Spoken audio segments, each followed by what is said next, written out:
జిల్లాలో ప్రతి మండలాల్లో గురుకులాలతో పాటుగా నవోదయ విద్యాలయాలను సమానంగా ఏర్పాటు చేస్తామని అన్నారు.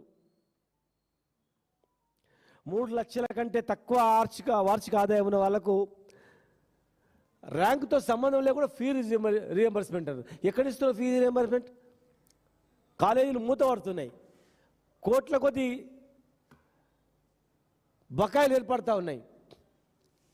ఆ కాలేజీల చైర్మన్ రవికుమార్ గారు, జేపీఎన్సీ రవికుమార్ గారు, మేము సావాలనా బతకాలన్నా అర్థమైతే లేదు, అప్పుల పాలైపోయినాం, ఫీజు రియంబర్స్మెంట్ రాలేదని చెప్పి మొత్తుకుంటూ ఉన్నారు కాలేజీ వాళ్ళు. బీసీ విద్యార్థులు అంటేనే మరి మీరు ఫీజు రాదు ఎట్లా అని చెప్పి చదువుకునే పరిస్థితి లేదు. విదేశీ విద్యను పెంచుతామన్నారు, ఇంతవరకు ఎవరిని పంపించింది లేదు బీసీ విద్యార్థులకు. వృత్తి బజార్ అన్నారు, 50 దుకాణాలు, ఎక్కడ ఒక్క దుకాణం కట్టలేదు ఇంతవరకు. మీరు అనుకుంటే ప్రతి మండలానికి 50 షాపులతో వృత్తి బజార్ అన్నారు కదా, ఓ జిల్లా కేంద్రంలో కట్టలేదు. మేము కట్టినటువంటి శిల్పారామం లాంటి కట్టినటువంటివే ఇంకా వృధా పడి ఉన్నాయి. అక్కడ యాక్షన్ పెట్టి అమ్ముకోవాలని చూస్తున్నారు, ప్రైవేట్ వాళ్ళకు దారదత్తం చేయాలని చూస్తూ ఉన్నారు, నీరా కేంద్రాలు ప్రైవేట్కి ఇవ్వాలని చూస్తూ ఉన్నారు, జిల్లా కోటి ఏర్పాటు చేస్తామన్నారు, ఎక్కడా లేదు. చనిపోయిన గీతా కార్మికులు దాదాపు 1400 మంది ఉన్నారు. పాత 5 లక్షలు ఇవ్వట్లేదు, పెంచినా 10 లక్షలు ఇవ్వట్లేదు, ఎవరికి ఇవ్వట్లేదు. 20% వైన్ షాప్ రిజర్వేషన్ అన్నారు, అది కూడా లేదు. ప్రతి సొసైటీకి ఫెడరేషన్లకు 10 లక్షల రూపాయలు ఆర్థిక సాయం అన్నారు, ఎక్కడా లేదు. వర్షాకాలం వచ్చింది, చెరువులు నిండినాయి, ఇప్పటివరకు చేప పిల్లల టెండర్ కాలేదు. మళ్ళీ ఎవరిని తిట్టాలంటే మత్స్యశాఖ మంత్రిని తిట్టాలి, తిట్టొద్దు అని మళ్ళీ ఆ సామాజిక వర్గానికి ఇచ్చిండ్రు, నిధులు ఇవ్వట్లేదు. ఆయన ఏం చేయాలా? శ్రీహరి గారికి రెవెన్యూ శాఖనో హోంశాఖనో ఇస్తే జబర్దస్త్గా పనిచేస్తాడు ఆయన. కానీ వీళ్ళ శాఖ వీళ్ళకే ఇవ్వాలి, నిధులు ఇవ్వద్దు, వాళ్ళు తిట్టరు, నిధులు ఖర్చు కావద్దు, వీళ్ళు బాగుపడదు, ఆర్థికంగా పైకి రావద్దు, గిట్లే ఉండాలని ఇంత లాజిక్గా పనిచేస్తున్నారు మీరు. చేపలు ఎప్పుడూ పిలుస్తారు, గొర్రెల పైసలు అకౌంట్లో ఎప్పుడు వేస్తారు 3 లక్షల రూపాయలు. ఈత చెట్లు పెంచడానికి 5 ఎకరాలు అన్నారు, 1 ఎకరా ఇంతవరకు ఇవ్వలేదు. స్వర్ణకారులకు, మంగళ కుమ్మరులకు 90% సబ్సిడీతో టూల్ కిట్లు అన్నారు. పద్మశాలులకు 90% సబ్సిడీ కింద పవర్ లూమ్స్ ఇస్తామన్నారు. ఇక అండగా మాట్లాడతాడు, ఎందుకంటే టోటల్ వృత్తి కులాల గురించి కొట్లాడిన రమణాన్ని ఉన్నాడు కనుక. మేము పోచారంకి వెళ్తే వాళ్ళందరూ కళ్ళ నీళ్ళు పెట్టుకున్నారు.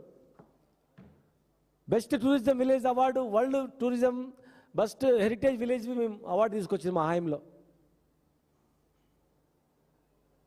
అక్కడ ఒక నిధులు కూడా ఖర్చు చేయలేదు.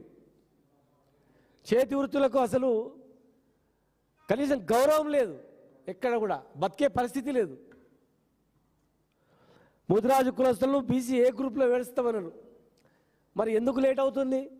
2 సంవత్సరాల నుంచి ఏం ప్రయత్నం చేసిండ్రు?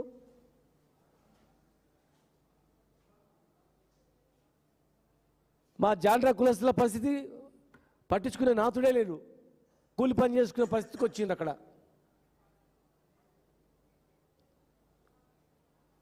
మా మేదర కులస్తుల సంగతి, ఆ వెదురు బొంగులు అవన్నీ సబ్సిడీ కింద ఇస్తామన్నారు, ఎక్కడ లేదు.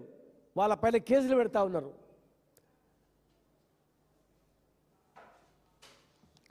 చెప్పుకుంటూ పోతే చాలా ఉన్నాయి.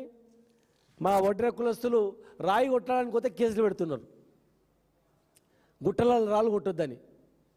వృత్తే రాళ్ళు కొట్టేది, సొంతం గుట్టలు ఎక్కడుంటాయి? వాళ్ళపైన కేసులు పెట్టి వేధిస్తూ ఉన్నారు. విశ్వకర్మలు కానీ చెప్పుకుంటూ పోతే చాలా ఉన్నాయి. మా పెరిక కులస్తులు క్రిమిలేయర్ విధానాన్ని సిఫార్సు చేస్తాం, సాధిస్తామన్నారు. ఎవరికి లేనటువంటిది బీసీల పైనే మోపుతా ఉన్నారు. చివరిగా నేను ఒకటే తెలియజేస్తా ఉన్నా, దయచేసి పిసిసి ప్రెసిడెంట్ గారికి, ముఖ్యమంత్రి గారికి మేము తెలియజేస్తా ఉన్నాం, మీరు 15 తారీఖు లోపల మిగతా అంశాలపైన చర్చించి అవన్నీ జియో ఇష్యూ చేయాలా. ఎక్కడైతే కామారెడ్డిలో మీటింగ్ పెట్టిండో సిద్ధరామయ్య గారు అక్కడనే ఆ ఉమ్మడి జిల్లాలోనే ఒక్క బీసీకి మీరు ఎమ్మెల్యే టికెట్ ఇవ్వలేదు. రాహుల్ గాంధీ గారు ప్రతి పార్లమెంటుకు 2 సీట్లు ఇవ్వాలంటే ఎక్కడ మీరు అమలు చేయలేదు.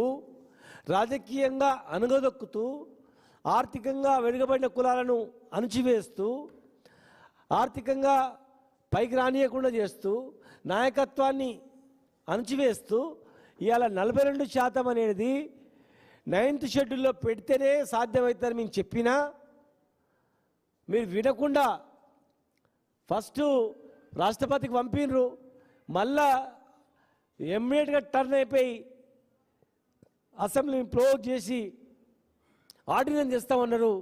గవర్నర్ పంపపోతే మళ్ళీ అసెంబ్లీలో తీర్మానం చేసిండ్రు. అసెంబ్లీలో తీర్మానం చేసినటువంటివి చట్టాలు తయారు చేసినటువంటి 2 విద్యా ఉద్యోగాల్లో 42% అన్నారు. విద్యా ఉద్యోగాల్లో మీరు ఎందుకు 42% ఇప్పుడు అమలు చేస్తలేరు?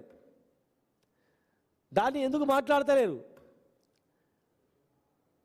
కామారెడ్డి డిక్లరేషన్లో అనేక అంశాలు ఎందుకు ప్రస్తావిస్తలేరు? మీరు 42% రిజర్వేషన్ విద్యా ఉద్యోగాలలో లోకల్ బాడీలో అన్నారు కదా, మరి ఈ కనీసం ఈ మూడింటిపైన అమలు అయింది అని చెప్పి కామారెడ్డి రేపు 15వ తారీఖున మీరు ఎందుకు మాట్లాడతలేరు? అంటే కేవలం అమలయ్యేటివి మీ చేతిలో ఉండేటువంటివి అమలు చేయకుండా దాని గురించి మాట్లాడకుండా మూత పడేసి అమలు కాని అంశాన్ని మీరు రాంగ్ రూట్లో పోయి ఒక జియో ద్వారా అమలు అవుతుందని చెప్తున్నారు. జియో ద్వారా అమలు కాదన్నా మీరు జియోని ఇష్యూ చేసి దాన్ని పెద్ద భూతద్దంలో పెట్టుకొని మేము విజయం సాధించినామని చెప్పడం అనేది చాలా మోసం. బీసీలను చేస్తున్నటువంటి ఈ ప్రభుత్వం చేస్తున్నటువంటి పెద్ద దగా మోసం ఇది. మీకు చిత్తశుద్ధి ఉంటే